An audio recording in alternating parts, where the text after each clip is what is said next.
అందరికీ వందనములు. ఈరోజు కంఠస్థ వాక్యం చెప్పుకుందాం. మొదటి కొరింథీయులకు రాసిన పత్రిక 13వ అధ్యాయం.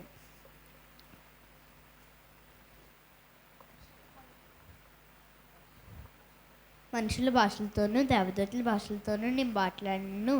ప్రేమ లేనివాడిని అయితే మోగుని కంచిన గనగన్నాడు తాళమున ఎన్నో ప్రవహించి కృపావరములు కలిగి మర్మములంతయు జ్ఞానమంతయు ఎరిగిన వాడినైనను కొండలను పిక్కిలింపగల పరిపూర్ణ విశ్వాసం గలవాడినైనను ప్రేమ లేనివాడినైతే నేను వ్యర్థుడను. బేదల పోషణ కొరకు నా ఆస్తి అంతయు ఇచ్చినను, కాల్చబడుటకు నా శరీరం అంతయు ఇచ్చినను ప్రేమ లేనివాడినైతే నాకు ప్రయోజనం ఏమీ లేదు. ప్రేమ దీర్ఘకాలం సహించును, ప్రేమ దయ చూపించును, ప్రేమ మత్సరపడదు, డంబంగా ప్రవర్తింపదు, అది పొంగదు, అమర్యాదగా నడుచుకున్నదు, సప్రయోజనం విచారించుకున్నదు, త్వరగా కోపపడదు, దుర్నీతి విషయమై సంతోషపడు, అపకారం మనసులో ఉంచుకున్నదు, దుర్నీతి విషయమై సంతోషపడక సత్యమునందు ఆనందించుము, సత్యమునందు సంతోషించుము, అన్నిటినీ తాలుకును, అన్నిటినీ నమ్మును, అన్నిటినీ వివేకించును, అన్నిటినీ ఓర్చును.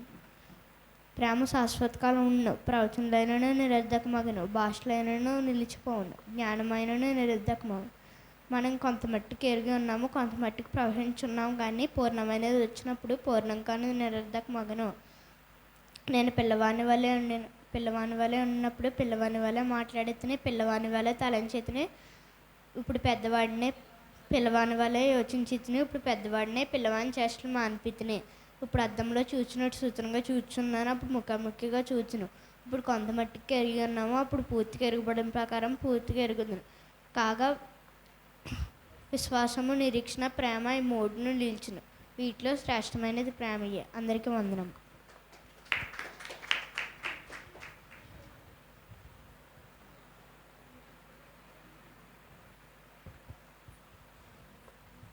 అందరికీ వందనాలండి. నేను 113 చెప్పబోతున్నాను. కీర్తనలు 113 చెప్పబోతున్నాను. యెహోవాను స్తుతించుడి, యెహోవా సేవకులారా ఆయనను స్తుతించుడి, యెహోవా నామమును స్తుతించుడి, ఇది మొదలుకొని ఎల్లకాలము. యెహోవా నామమును సన్నుతింపబడను గాక. సూర్యోదయం మొదలుకొని సూర్యాస్తము వరకు యెహోవా నామము స్తుతినందు తగినది. యెహోవా అన్ని జనులందరి ఎదుట మహోన్నతుడు, ఆయన మహిమ ఆకాశ విశాలమును వ్యాపించి ఉన్నవి. ఉన్నతమందు ఆసీనుడైయున్న మన దేవుడునైన యెహోవాను పోలియున్నవాడు ఎవడు? భూమి ఆకాశం ఆయన భూమి ఆకాశమును వంగి చూడని అనుగ్రహించుచున్నాడు. ప్రధానులతో తన ప్రజల ప్రధానులతో వారిని కూర్చుండబెట్టుటకై ఆయన నేల నుండి దరిద్రులను లేవనెత్తువాడి, పెంట కుప్ప మీద నుండి పేదలను పైకెత్తువాడు. ఆయన సంతులేని దానిని ఇళ్ళలుగాను కుమార్ల తల్లిగా సంతోషము గల తల్లిగాను చెయ్యును. యెహోవాను స్తుతించుడి. అందరికీ వందనాలు. ఇప్పటివరకు చక్కగా వాక్యాలను మనతో పంచుకున్న చిన్నారులకు అభినందనలు తెలియజేసుకుంటూ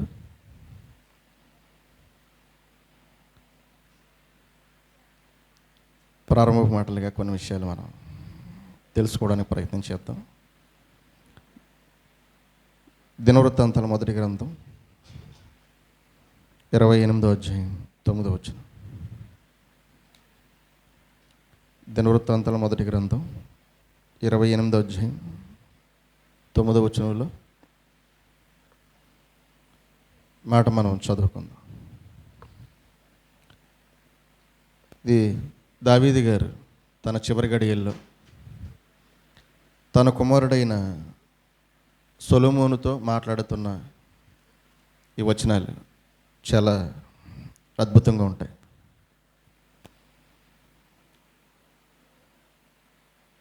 ఈ మొదటి దినవృత్తాంతములు 28వ అధ్యాయం 9వ వచనంలో దావీదు గారు సొలొమోనుతో మాట్లాడుతూ ఆయన చివరి ఘట్టంలో, సొలొమోనా నా కుమారుడా, నీ తండ్రి యొక్క దేవుడైన యెహోవా అందరి హృదయములను పరిశోధించువాడును, ఆలోచనలన్నిటినీ సంకల్పములన్నిటినీ ఎరిగినవాడునై ఉన్నాడు. నీవు ఆయనను తెలుసుకొని హృదయపూర్వకముగాను మనఃపూర్వకముగాను ఆయనను సేవించుము. ఆయనను వెదికిన ఎడల ఆయన నీకు ప్రత్యక్షమగును. నీవు ఆయనను విసర్జించిన ఎడల ఆయన నిన్ను నిత్యముగా త్రోసివేయును. దినవృత్తాంతం మొదటి గ్రంథం 28వ అధ్యాయం 9వ వచనం. దావీదు గారి చివరి ఘట్టంలో తన కుమారుడైన సొలొమోనుతో పలుకుతున్న అద్భుతమైన మాటలవి. అప్పటికే ఎన్నో విషయాలు ఆయన చెబుతూ ఉండొచ్చు. ఇంకా ఈ విషయాలను మనం ఆలోచన చేస్తే సొలొమోనుతో పలుకుతున్న ఈ మాటలు, దావీదు గారు దేవుని ఆత్మని కలిగిన వాడు,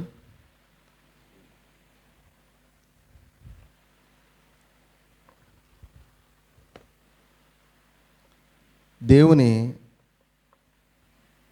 ఆత్మను కలిగిన వాడు దావీదు. దేవుని ఆత్మను కలిగిన వారు ఎప్పుడు కూడా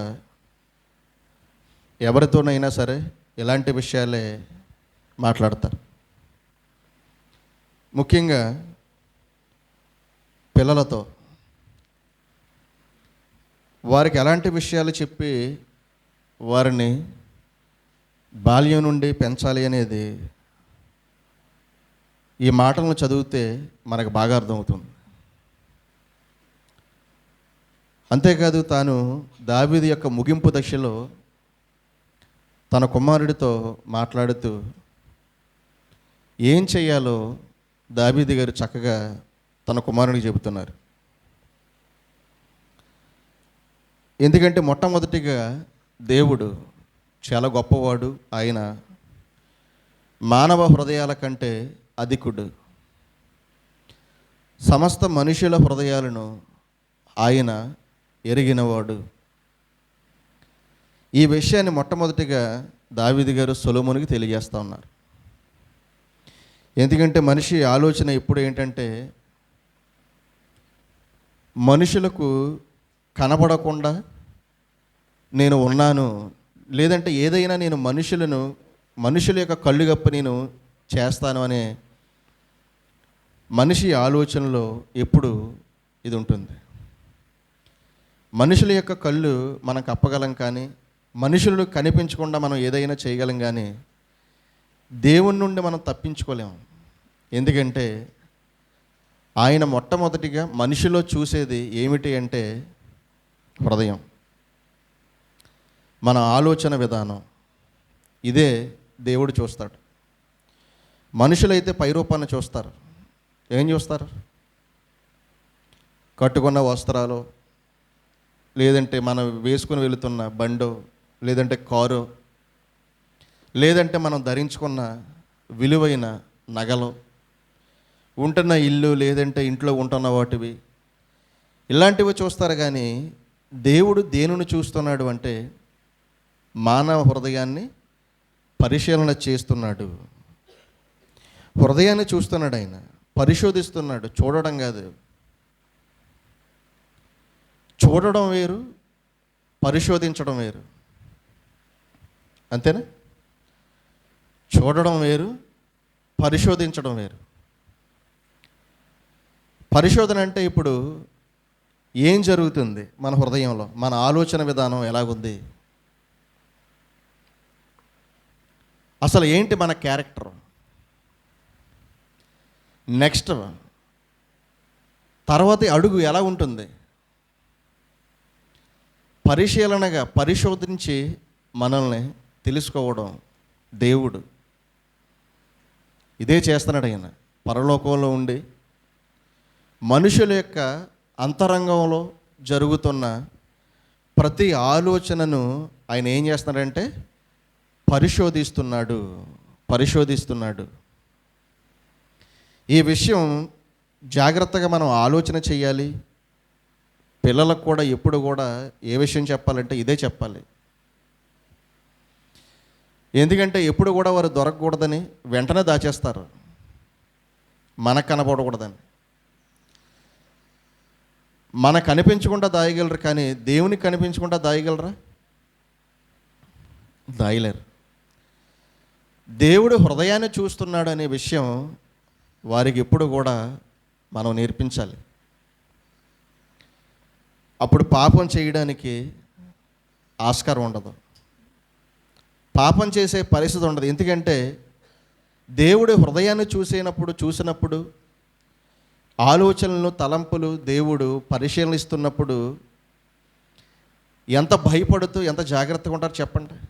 మనమైనా అంతే. దేవుడు హృదయాన్ని చూస్తున్నాడు అని అన్నప్పుడు మనం భయపడతామా? భయపడమా? భయం ఉండదండి మనకి. దేవుడు మన హృదయాన్ని చూస్తున్నాడు, భయపడమా? ఇంకా భయపడలేదంటే హృదయం లేదని, అంతే కదా. ఈ మాటకు మనం భయపడడం లేదు, ఏ చలనం లేదు, ఏ మార్పు లేదు, మార్పు లేనట్టుగానే మనం ఉన్నాం అని అనుకోండి. ఏమి లేదు మనలో. తెగించిన వారు ఇంక దేవుడు హృదయం పరిశీలన ఏమీ అవసరం లేదు. వారి ఆలోచన విధానం, వారి హృదయం వేరేగా ఉంటుంది. కానీ ఇక్కడ ప్రాముఖ్యంగా మనం తెలుసుకోవలసిన విషయం ఏంటంటే, దావీదు తన చివరి కాలంలో తన కుమారుడికి నేర్పిస్తున్న ఒక మంచి సత్యం, జీవిత సత్యం. నీ హృదయాన్ని దేవుడు పరిశోధిస్తున్నాడు కాబట్టి నువ్వు జాగ్రత్తగా ఉండాలి అని చెబుతూ తర్వాత ఏం చెప్తున్నాడో తెలుసా? ఆలోచనలన్నిటినీ దేవుడైన యెహోవా అందరి హృదయమును పరిశోధించేవాడు. అంతేకాదు, ఆలోచనలన్నిటినీ సంకల్పములన్నిటినీ ఎరిగినవాడునై ఉన్నాడు. ఆలోచనలన్నిటినీ దేవుడు ఎరిగినవాడు, సంకల్పాలన్నిటినీ కూడా ఎరిగినవాడు. ఏ సంకల్పం అంటే చాలా సంకల్పాలు ఉంటాయి. ఆ సంకల్పాల గురించి మనకు అవసరం లేదు. ఎందుకంటే ఒక్కొక్క మనిషిలో ఒక్కొక్క సంకల్పం ఉంటుంది. అది ఆట గురించి అవ్వచ్చు, పాట గురించి అవ్వచ్చు, వ్యాపారం గురించి అవ్వచ్చు. ఎన్నో సంకల్పాలు మనుషుల్లో ఉన్నాయి, కానీ లోక సంబంధమైనవి కాదు. కానీ ఇక్కడ అసలు దావీదు సంకల్పములన్నీ దేవుడు ఎరిగినవాడు, ఆలోచనలన్నీ దేవుడు ఎరిగినవాడు అనే మాట అసలు ఏంటి, దేనిని గూర్చి దావీదు గారు అర్థం చేసుకున్నారు, దేనిని గూర్చి ఆయన మాట్లాడుతున్నారు. ఆలోచనలు ఎరిగినవాడు, సంకల్పాన్ని ఎరిగినవాడు దేవుడని ఆయన సొలొమోనుతో మాట్లాడుతున్నాడంటే దావీదు జీవితం మనందరికీ తెలుసు. ఆయన ఎక్కడి నుండి వచ్చాడో, ఎలాంటి పరిస్థితుల నుండి ఆయన వచ్చాడో, ఎలాంటి జీవన శైలిలో దేవుడు దావీదును కోరుకున్నాడో ఇవన్నీ తెలుసు. దావీదు ఎక్కడుండేవాడు? దావీదు గొర్రెల మందల మధ్యలో ఉండి గొర్రెలను కాచుకునేవాడు దావీదు. అలా గొర్రెలు కాచుకుంటున్న దావీదుని, గొర్రెల మంద మధ్యలో ఉన్న దావీదుని ఎవరు పిలిచారో తెలుసా? దేవుడు పిలిచాడు. ఎందుకంటే దేవుడు పిలవడానికి గల కారణం ఏమిటి? దావీదు జీవితంలో ఎందుకు పిలిచాడు? అంతమంది అన్నదమ్ముల మధ్య దావీదుని దేవుడు ఎందుకు అభిషేకించాడు? ఎందుకు దావీదుని కోరుకున్నాడంటే, ఏం ఇష్టపడ్డాడంటే దావీదులో దేవుడు యథార్థత. ఆలోచించారు ఎప్పుడైనా? దావీదుని ఎందుకు దేవుడు కోరుకున్నాడు? ఏమి నచ్చి దావీదుని దేవుడు ఏర్పాటు చేసుకున్నాడు, పిలిచాడు, అభిషేకించాడు, రాజుగా ఎన్నుకున్నాడు. ఒక అడవిలో గొర్రెలను మేపుకుంటున్న వాడిని ఎవరైనా రాజుని చేస్తారా? ఆలోచన చేయండి. మనుషులకు ఎప్పుడు కూడా దమ్మం కావాలి, ఏం కావాలి? డంబం, హడావుడి కావాలి.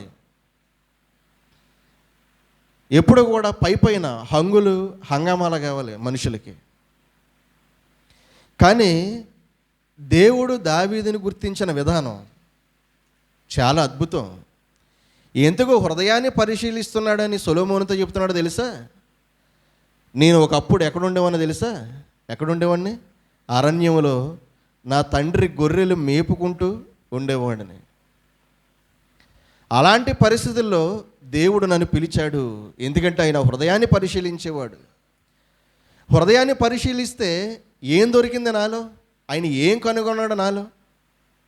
ఏం కనుగొన్నాడు? దావీదు దేవుని ఇష్టానుసారుడు అని 100 సార్లు మనం మాట్లాడతాం. ఏంటి ఆయనకి ఇష్టం? ఆయన ఏమి ఇష్టపడ్డాడు ఇంతకీ దావీదులో? అది ఎప్పుడైనా మనం ఆలోచన చేసామా? దావీదు దేవుని ఇష్టానుసారుడే, మనం అవునన్నా కాదన్నా.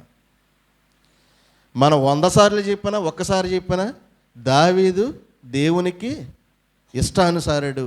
ఇంతకీ ఏమి నచ్చింది దావీదులో? ఎలా దావీదుని దేవుడు ఇష్టపడ్డాడు? ఆలోచన చేసామా ఏనాడైనా? ఇది తెలిస్తే మనకు అర్థమవుతుంది, మనం దేవునికి ఇష్టానుసారులుగా మనం కూడా మారాలంటే మనలో దేవుడు ఏం కోరుకుంటున్నాడు, ఏమి నచ్చితే దేవునికి మనం దగ్గర అవుతాం. మనల్ని కోరుకుంటాడు ఆయన. ఇదే పక్క అధ్యాయం చూడండి, 29వ అధ్యాయంలో మాట్లాడుతున్నాడు. 17వ వచనం, దినవృత్తాంతాల మొదటి గ్రంథం 29వ అధ్యాయం, పక్క అధ్యాయమే, 17వ వచనం. నా దేవా, నీవు హృదయ పరిశోధన చేయిచు యథార్థవంతుల యందు ఇష్టపడుచున్నావని నేను ఎరుగుదును.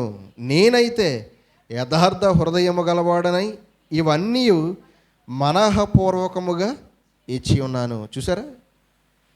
దేవుడు పరిశోధన చేస్తున్నాడు, హృదయాన్ని పరిశోధన చేస్తున్నాడు. దేవుడు పరిశోధన చేస్తూ ఫలితం కూడా ఆయనే ఇస్తాడు. పరిశోధించేవాడే ఫలితం ఇవ్వాలి. బంగారాన్ని పరిశోధన చేస్తాడు, ఫలితం ఇస్తాడు తర్వాత వాడు. అది 24 క్యారెక్టా, 22, 21, 20?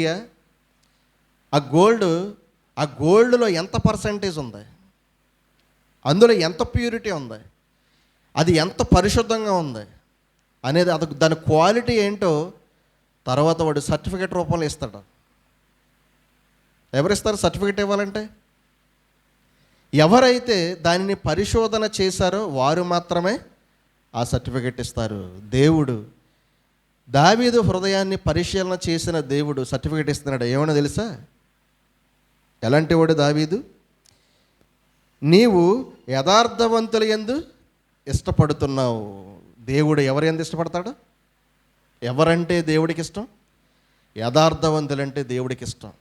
అందుకే దావీదుని గూర్చి మనం చదువుకున్న సందర్భాల్లో దావీదు ఎవరు అంటే, ఎవరైనా దేవునికి ఇష్టానుసారుడు.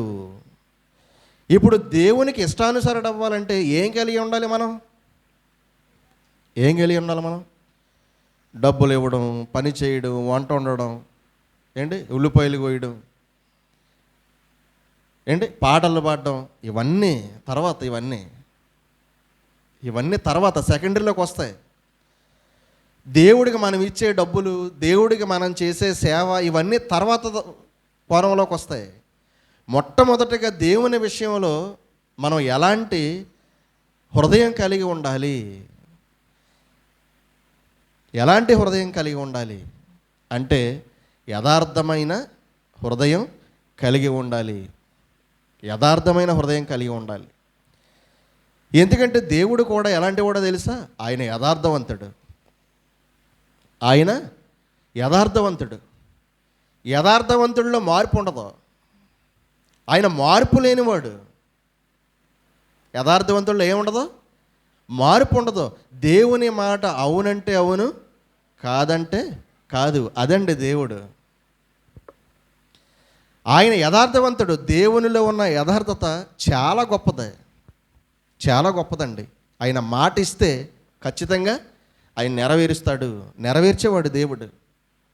మాట ఇచ్చి తప్పిపోయేవాడు కాదు. ఆయన తప్పిపోయేవాడు కాదు. సందర్భానుసారంగా మారిపోయేవాడు కాదు దేవుడు అంటే. చాలా గొప్పవాడు ఆయన, యథార్థవంతుడు. యథార్థతను మాత్రమే ప్రేమిస్తాడు, యథార్థవంతులు మాత్రమే ఆయన కోరుకుంటాడు. ఎక్కడున్నా సరే, ఎక్కడున్నా సరే. దావీదు ఎక్కడున్నాడు? ఎక్కడో అరణ్యంలో. అలాంటి పరిస్థితిలో ఉన్న దావీదును దేవుడు తన హృదయాన్ని పరిశోధించి తెలుసుకుని దావీదును కోరుకున్నాడంటే ఆలోచన చేయాలి. ఎంత యథార్థవంతుడు దావీదు.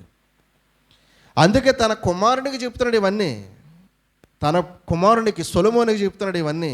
నాయనా, నేను ఎంత యథార్థ హృదయాన్ని కలిగి ఉన్నానో తెలుసా? ఎందుకంటే దేవుడు యథార్థత యందు దేవుడు ఇష్టపడతాడు. ఎందుకంటే దేవుడు ఇష్టపడాలి. మనల్ని దేవుడు ఇష్టపడకపోతే ఇంక జీవితం ఎందుకు చెప్పండి? మనం దేవునికి ఇష్టంగా లేకపోతే అసలు ఆ బ్రతుకెందుకు, జీవితం ఎందుకు? పక్కడికి నచ్చకపోతేనే చచ్చిపోతానంటారు చాలామంది. అవునా? పక్కలకి నచ్చకపోతే, నచ్చకపోతే చచ్చిపోయిన వాళ్ళు చాలామంది ఉన్నారు. నేను నచ్చలేదంటని ఆత్మహత్య చేసుకున్న, సూసైడ్ చేసుకున్న వాళ్ళు బోల్డ్ మంది ఉన్నారు. నచ్చకపోతే చచ్చిపోయిన వాళ్ళు. దేవునికి నచ్చకపోతే మన జీవితం అసలు దేనికి? ఈ జీవితం ఆలోచన చేయండి. మనం ఎవరికి నచ్చాలో తెలుసా? దేవునికి నచ్చాలి. దేవునికి నచ్చాలి అంటే అంత సులువు కాదు. నేను దేవునికి నచ్చానని చెబితే అలా కుదరదు. ఏం చేయాలి మరి? ఒక యథార్థమైన హృదయం మనం కలిగి ఉండాలి దేవుని పట్ల. ఆయన ఎలాగైతే ఉన్నాడో యథార్థవంతుడిగా ఆ హృదయాన్ని ఆ మనసును మనం కూడా కలిగి ఉండాలి. అదే దావీదు గారు సొలొమోనుకు చెప్తున్నారు.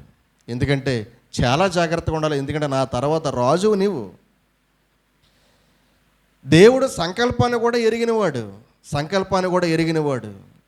గొర్రెల దొడ్లోన నన్ను పిలిచి ఇశ్రాయేలు మీద రాజుగా చేశాడు. ఆయన సంకల్పం ఇది. తర్వాత ఏం జరుగుతుందంటే, మందిరాన్ని కట్టాలనుకున్న నేను కట్టలేకపోతున్నాను, వద్దన్నాడు ఆయన. ఇప్పుడు ఎవరి ద్వారా ఆయన కట్టిస్తానన్నాడు?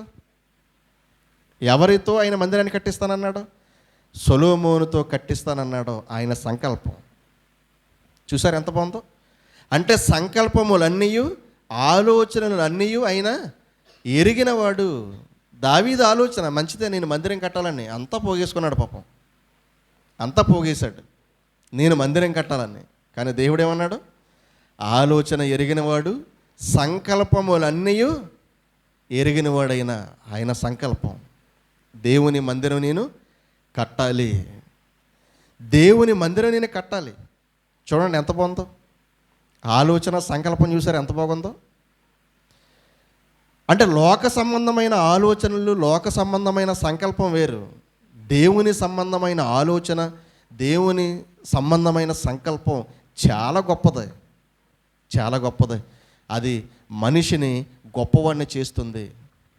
ఇంత గొప్పగా ఈరోజు వారిని గూర్చి మనం చదువుకుంటున్నామంటే, దావీదుని గూర్చి ఇంత గొప్పగా మనం చదువుకుంటున్నామంటే దావీదు యొక్క సంకల్పం, దేవునిలో ఆయనకున్న సంకల్పం ఎంత గొప్పదో ఆలోచన చేయండి. దేవుని కొరకు నేను ఏదైనా చేయాలి, ఆయన మందిరాన్ని కట్టాలి, ఏదైనా చేయడం మీరు నిజంగా అంత మందిరాన్ని కట్టడం, దాని కొరకు అంత ప్రయాసపడడం, అంత ధనమును, వెండిని, బంగారముని ఇవన్నీ సమకూర్చడం చాలా గొప్ప విషయం. సంకల్పాన్ని ఎరిగిన దేవుడు దావీదు చేత కాక సొలొమోను చేత మందిరాన్ని కట్టించాలనుకున్నాడు. దానిని గూర్చిన సంకల్పం అంతా దావీదు గారి ద్వారా సిద్ధమైపోయింది ఒక్కటొక్కటిగా. ఆ సంకల్పం చూస్తే కిందనే ఆశ్చర్యపోతాం. చాలా బాగుంటుంది, చాలా గొప్పగా ఉంటుంది దేవుని సంకల్పం ఒక్కటొక్కటిగా. ఈ విషయాలన్నీ కూడా మనం తర్వాత కాలంలో మనం నేర్చుకుందాం. వాక్యం చదువుకుందాం ఈ సమయంలో. నిర్గమకాండము ఎక్కడండి? ఏ అధ్యాయం దగ్గర ఉన్నారు? 33వ అధ్యాయం, మొదటి నుండి చివరి వరకు. ఎవరైనా ఒకరు వచ్చి దేవుని వాక్యాన్ని స్పష్టంగా చదవగలిగినారు? చదవండి.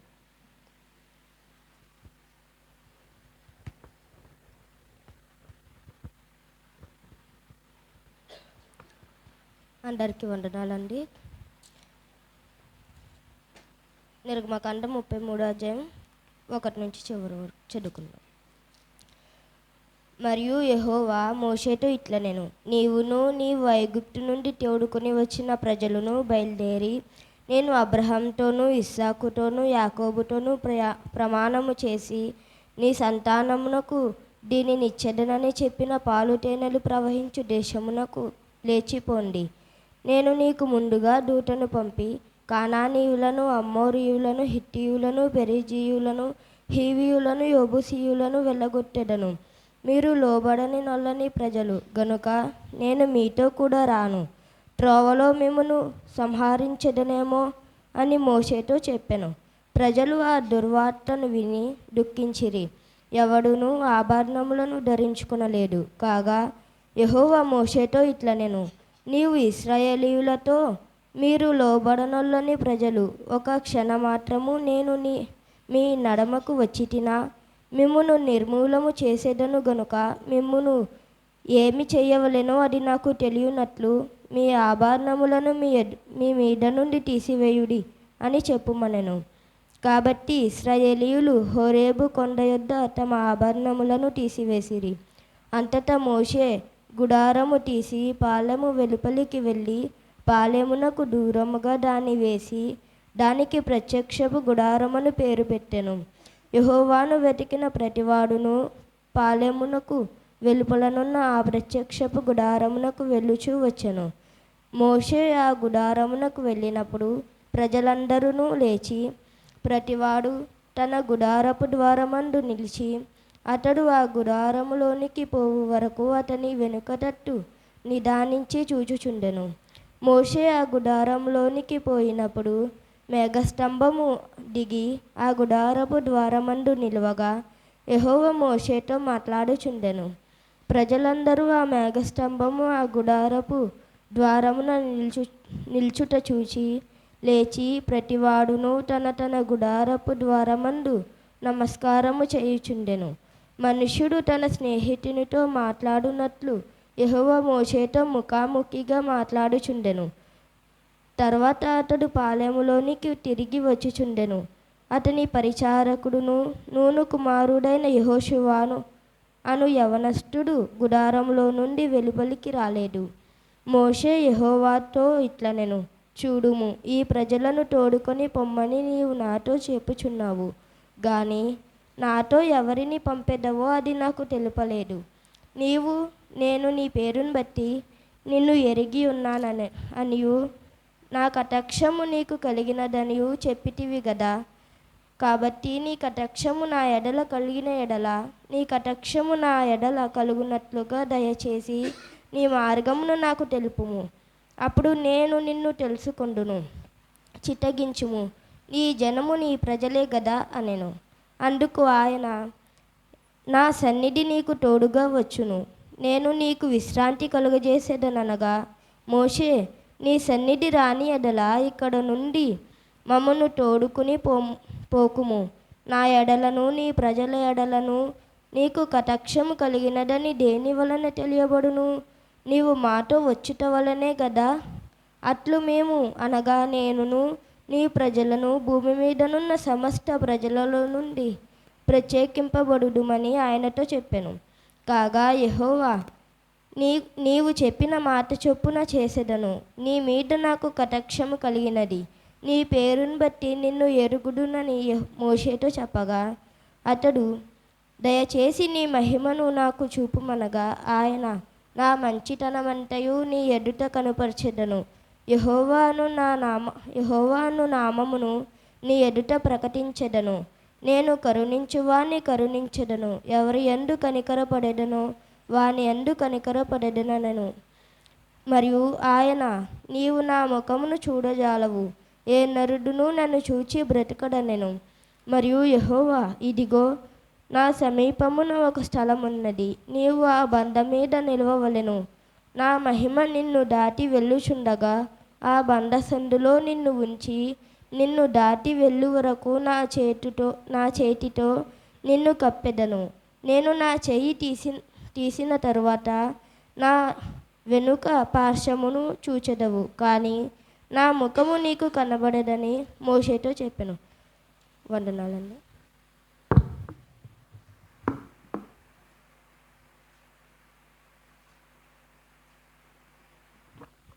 చక్కగా వాక్యం చదివిన చిన్నారికి అభినందనలు తెలియజేసుకుంటూ ప్రాముఖ్యమైన ఘట్టానికి మనం వెళ్ళిపోదాం. కొద్ది నిమిషంలో శ్రద్ధగా దేవుని వాక్యాన్ని మనం ఆలోచన చేద్దాం.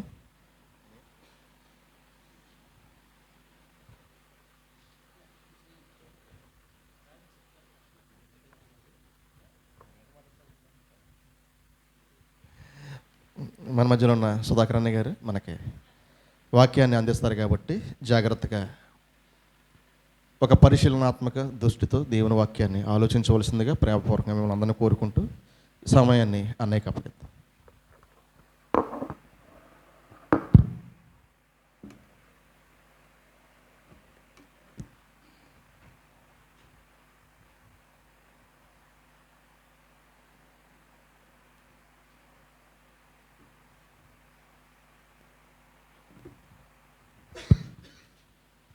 ప్రార్థన చేసుకున్నామండి. మమ్మల్ని మిక్కిలిగా ప్రేమించి మా కన్న తండ్రి, ఉదయకాల సమయముల తండ్రిని పిలుచుకునే మహాభాగ్యాన్ని చేరిన మా అందరికీ మీరు అనుగ్రహించినందుకు వందనాలు తెలియజేస్తున్నాం తండ్రి. గడిచిన కాలం మొదలుకొని ఇప్పటి వరకు దేవా, మీ కృపాక్షేమములు మమ్మల్ని వెన్నంటి ఉండి మమ్మల్ని కాచి కాపాడని విధానాన్ని బట్టి వందనాలు తెలియజేస్తున్నాం తండ్రి. దేవా, మరి మీ సన్నిధిలో తండ్రి మిమ్మల్ని గురించిన వాక్కులు వినడానికి మేము వచ్చి ఉంటుండగా దేవా, ఆ వాక్కులు మా హృదయములో ఫలించి పరివర్తన తీసుకొచ్చేవిగా ఉండుటకు సహాయం దయచేయండి. దేవా, మరి ప్రతి రోజు తండ్రి ప్రతి వారము మాతో మాట్లాడుతున్నారు, మీ వాక్యాన్ని మాకు వినిపింపజేస్తున్నారు, శ్రేష్టమైన వాక్యాన్ని వినిపింపజేస్తున్నారు. దేవా, మరి మాటలు నిష్ప్రయోజనంగా పోకుండా మళ్ళీ వచ్చే వారాంతం వరకు అలాగే మా జీవిత పర్యంతం వరకు తండ్రి దేవా, వాటి ప్రకారం నడిచే వారంగా మేము ఉండుటకు సహాయం దయచేయమని దేవా, పాపులము అపాత్రులము తండ్రి, అయోగ్యులము దేవా, మమ్మల్ని క్షమిస్తూ వస్తున్నారు తండ్రి. దేవా, అది కేవలం మీ కృపా కటాక్షమే తండ్రి. దేవా, మరి కృపను పొందుకున్న వారముగా తండ్రి, నిజమైన వాక్యాన్ని ఎరిగిన వారముగా, మీ మనస్సును ఎరిగిన వారముగా ఆ రకంగా బ్రతుక్కునే భాగ్యాన్ని మాకు అనుగ్రహించమని ఇచ్చిన అవకాశాన్ని బట్టి మా హృదయపూర్వక ధన్యవాదాలు మీకు తెలియజేసుకుంటూ దేవా, మరి వాక్య పరిశీలనకు వెళ్తుండగా మీదైనా ఆలోచన ఇచ్చి నడిపించవలసిందిగా ప్రార్థిస్తూ ప్రభు అయిన యేసుక్రీస్తు వారి అతి శ్రేష్టమైన నామంలో ఈ ప్రార్థనా మనవులు అడిగి వేడుకునిచ్చినాం మా తండ్రి, ఆమేన్. మొదటిగా దేవాదేవునికి మన ప్రభు రక్షకుడైన యేసుక్రీస్తు వారి అతి శ్రేష్టమైన నామంలో కృతజ్ఞతాస్తుతులు తెలియజేస్తున్నాను. అలాగే కూడా వచ్చిన మీ అందరికి కూడా ప్రభు పేరట నా వందనాలు తెలియజేస్తున్నాను. ప్రియమైన దేవుని పిల్లలారా, మరి ఇజ్రాయెల్ ప్రయాణం మనందరికీ తెలుసు. ఐగుప్తు నుండి దేవుడు ఇస్తానన్న కనాను దేశానికి మరి వారిని ఎవరు తీసుకెళ్ళారు? మోషే. ఎవరు తీసుకెళ్ళారు? దేవుడు తీసుకెళ్ళాడు. ఉపయోగించుకున్న మాధ్యమం మోషే. మీతో ఎవరు మాట్లాడారంటే ఫోన్ మాట్లాడిందని అంటాం, కాదు కదా. ఫోన్ మాధ్యమం మాత్రమే. మాట్లాడింది ఎవరు? నేను, మీరు. ప్రియమైన దేవుని పిల్లలారా, మరి ఇజ్రాయేలీల్ని దేవుడు నడిపించాడు. ఎంతగా నడిపించాడు అన్నది మనందరికీ తెలుసు. భయంకరమైన అరణ్య ప్రాంతంలోను, ఎడారి ప్రాంతంలోను మరి వాళ్ళు కాళ్ళు వాపులు చెందకుండా, వాళ్ళ బట్టలు మాయకుండా,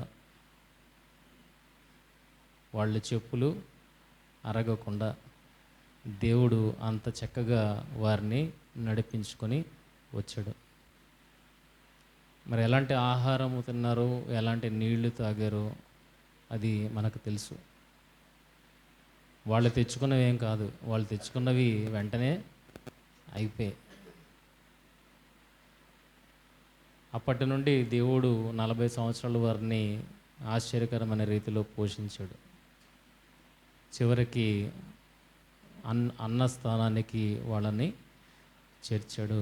అలా చేర్చిన తర్వాత ఇజ్రాయేలీలు ఎవరికి విరోధముగా మారారు అన్న విషయం చూడగలిగితే ఆ దేవాది దేవునికి విరోధంగా మారారు. కనుక ఇప్పుడు దేవుడు ఇజ్రాయెల్ ప్రశ్నించవచ్చు, ఏమని? నేను మిమ్మల్ని నడిపించాను కదా, నేనే కదా మిమ్మల్ని అక్కడి నుండి తోడుకొని వచ్చాను, కనుక నాకు విధేయత మీరు చూపట్లేదు, నా మీద తిరుగుపడ్డారు అని దేవుడు వారిని అడగడం అనేది సమంజసం, అంతే కదండి? ఆయన వాళ్ళని నడిపించాడు కనుక,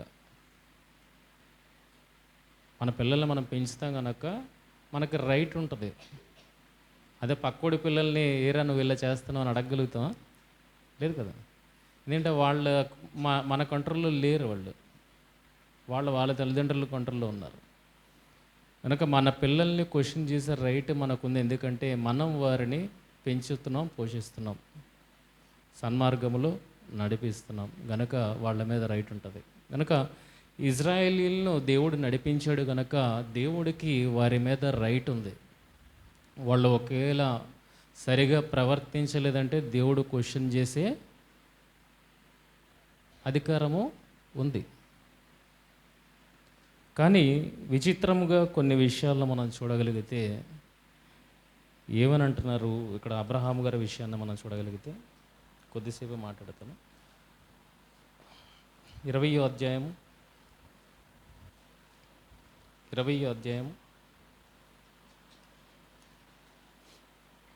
ఆదికాండం 20వ అధ్యాయము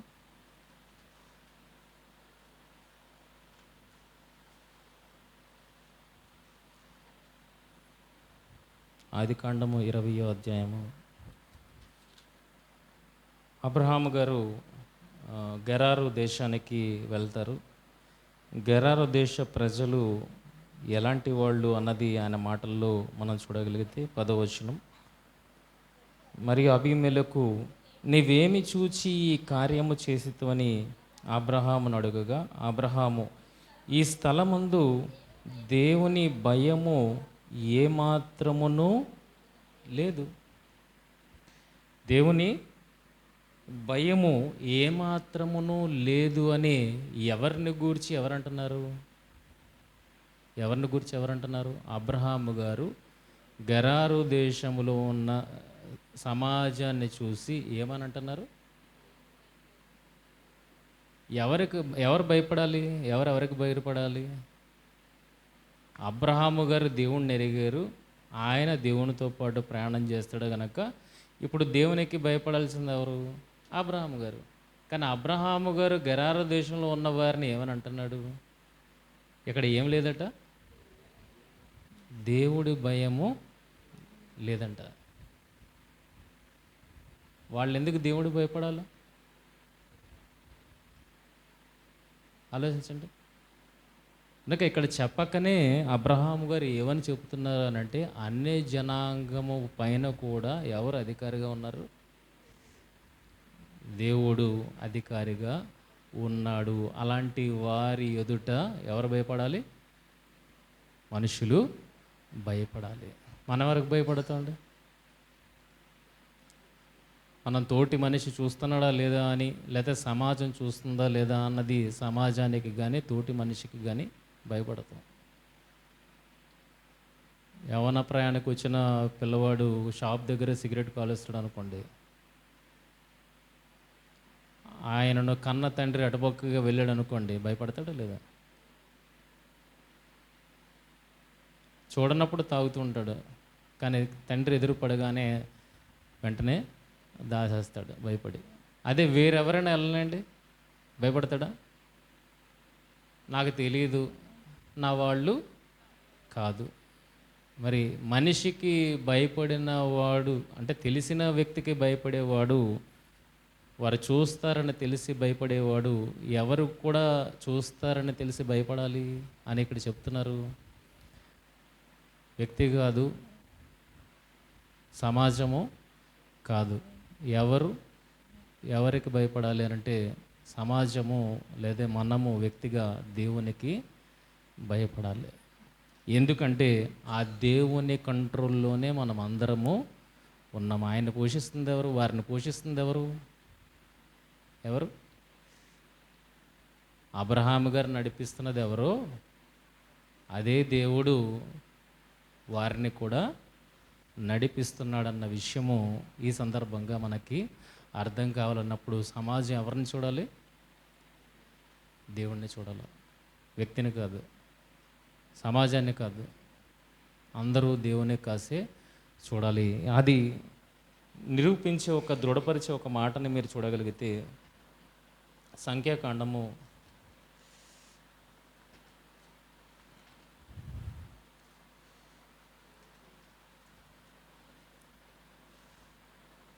11వ అధ్యాయం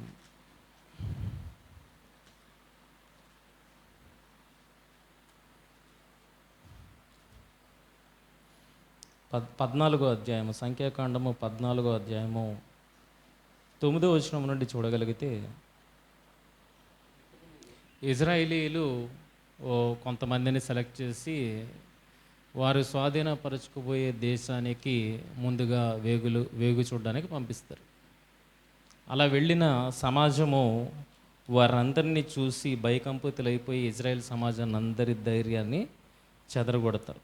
అప్పుడు ఎవరు నించొని వాళ్ళని ధైర్యపరచడానికి పూనుకుంటారంటే యొఫెన్నే కుమారుడగు కాలేబు బట్టలు చింపుకొని 7వ వచనం, ఇజ్రాయేల్ సర్వ సమాజముతో మేము సంచరించి చూచిన దేశం మిక్కిలి మంచి దేశము, యెహోవా మన యందు ఆనందించిన ఎడల ఆ దేశములో మనలను చేర్చి దానిని మనకిచ్చును.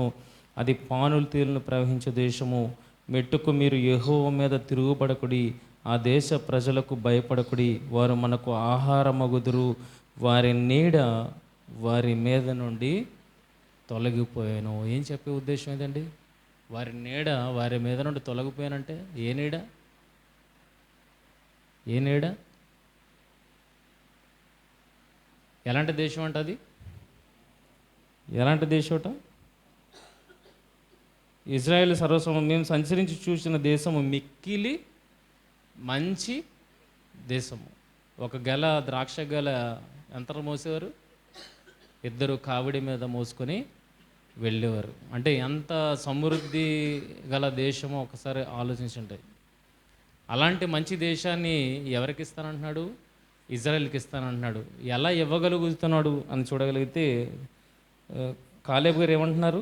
ఆ దేశ ప్రజలకు భయపడకుడి, వారు మనకు ఆహారమగుదురు, వారి నీడ వారి మీద నుండి తొలగిపోయాను. వారి నీడ వారి మీద నుండి తొలగిపోయాను. ఏంటా నీడ? ఏంటండి? దాని అర్థం ఏంటంటే వారి మీద నుండి దేవుడు దయ తొలగిపోయింది. ఇప్పుడు ఎవరి మీదకి వచ్చింది? ఇజ్రాయెల్ మీదకి వచ్చింది. కనుక మీ మీద దేవుని దయ ఉన్నది, వారి మీద నుండి తొలగిపోయింది. కనుక ఇప్పుడు ఎవరు ఆహారం అవుతారు? ఇజ్రాయేల్ అన్నారు మనల్ని భక్షించేవారు ఆ దేశంలో ఉన్నారు అని అంటున్నాడు. కానీ కాలేబు ఏమంటున్నాడు అంటే వాళ్ళు మనల్ని భక్షించడం కాదు, వారి మీద నీడ లెగిచిపోయింది, ఇప్పుడు మనము వారిని భక్షించేవారముగా ఉన్నాము అన్న విషయాన్ని చెబుతున్నాడు. అంటే ఆ దేశం మీద కూడా ఎవరు ఉన్నారు అన్న విషయాన్ని చూడగలిగితే ఈ దేవుడే, యెహోవా దేవుడే వారి మీద కూడా ఉన్నాడు. ఇప్పుడు ఆ జనాలు ఎవరికి భయపడాలి? ఆ నిజ దేవునికి భయపడాలి. కానీ వారిలో ఏం లేదు, ఆ భయం అనేది లేదు. అందుకే అబ్రహాం గారితో దేవుడు మాట్లాడుతూ 4వ తరం వారు వచ్చి దీనిని స్వతంత్రించుకుంటారు, ఎందుకంటే ఆ దేశం యొక్క అతిక్రమములు ఇంకా సంపూర్ణము కాలేదు.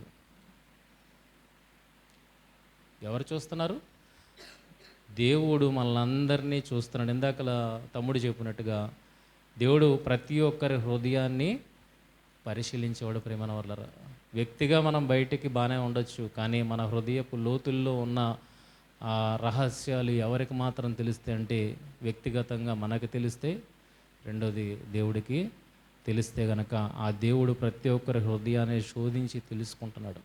కనుక అలాంటి దేవుని ఎదుట మనం ఎలాగున్నాం? అబ్రహాము గారిలాగా ఉన్నామా? అయితే గెరారు దేశంలో ప్రవర్తిస్తున్న జనులలాగా ఉన్నామా? ఒక్కసారి ఆలోచించండి. ఒకవేళ గెరారు దేశం లాంటి జనులలాగా మన మీద ఉంటే కనుక మన మీద నుండి ఏం తొలగిపోద్ది? దేవుని నీడ మన మీద నుండి తొలగిపోతుంది.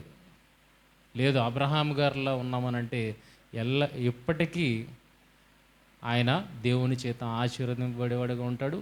ఆయన ద్వారా అనేకులు ఆశీర్వాదం పొందుకునేలాగా ఉంటారు. చూడండి గలతీయులకు రాసిన పత్రిక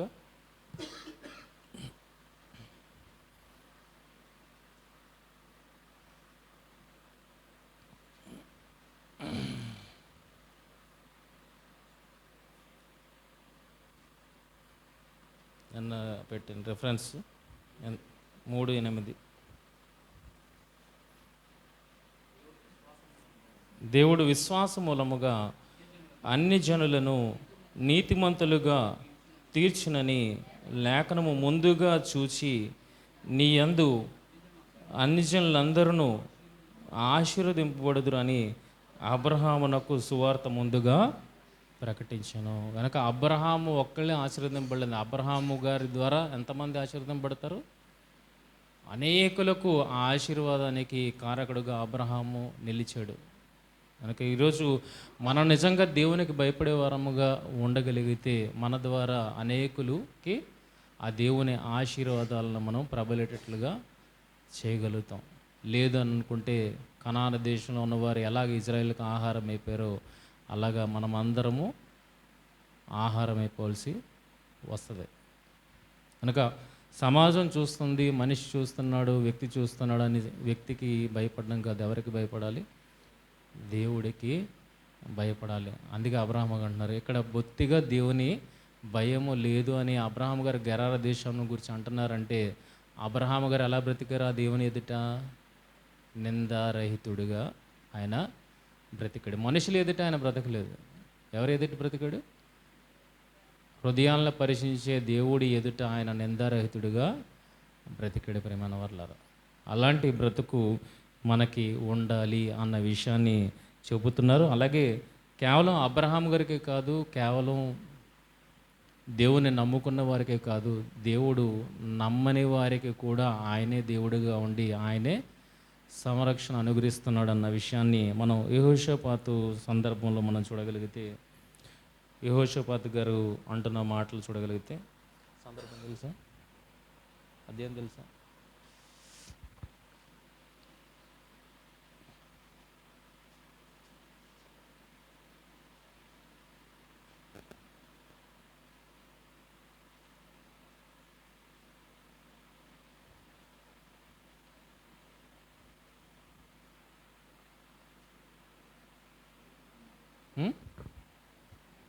రెండవ దినవృత్తాంతములు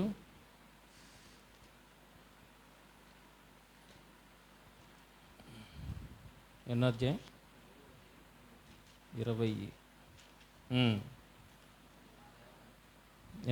12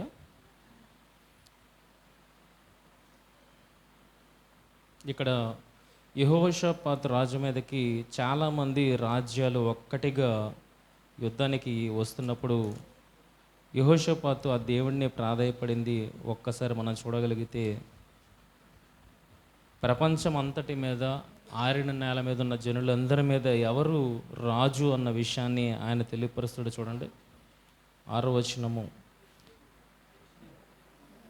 యెరూషలేముల జనముల మధ్యన నిలబడి, మా పితరుల దేవా యెహోవా, నీవు ఆకాశమందు దేవుడువై ఉన్నావు, అన్ని జనుల రాజ్యములను ఏలువాడవు నీవే, నీవు బహుబలము గలవాడవు, పరాక్రమం గలవాడవు, నిన్ను ఎదిరించుటకు ఎవరికి బలము చాలదు. యెహోషాపాతు ప్రార్థన చేస్తున్నది ఒక్కసారి చూడగలిగితే, ఆయన దేవుడు ఎవరెవరి మీద రాజు అంట? కేవలం ఇజ్రాయెల్ మీద రాజు అని అంటున్నాడా? లేదండి. ఎవరి మీద రాజట? మా పితరుల దేవా యెహోవా, నీవు ఆకాశమందు దేవుడివై ఉన్నావు, అన్ని జనుల రాజ్యములను ఏలువాడవు నీవే. అన్ని జనుల రాజ్యములు కూడా ఏలువాడెవరు? ఆ దేవుడే. కనుక సమస్త మానవాళి ఎవరికి భయపడాలి అని అంటే, ఎవరికి భయపడాలి? వాళ్ళని సంరక్షిస్తున్న ఆ దేవునికి భయపడాలి. అది వాళ్ళకి తెలియదు. మరి తెలిసిన మనం భయపడుతున్నావా? సమాజానికి నిజమైన దేవుడు ఎవరో తెలియదు, ఆయనే పరిపాలిస్తున్న విషయము తెలీదు. వాళ్ళని దేవుడు అంత స్ట్రాంగ్గా క్వశ్చన్ చేయలేడు, కానీ ఎవరిని క్వశ్చన్ చేయగలుగుతాడంటే ఆయన ఎరుగుతామని చెప్పుకుంటున్న మనల్ని ఆయన స్ట్రాంగ్గా క్వశ్చన్ చేయగలుగుతాడు.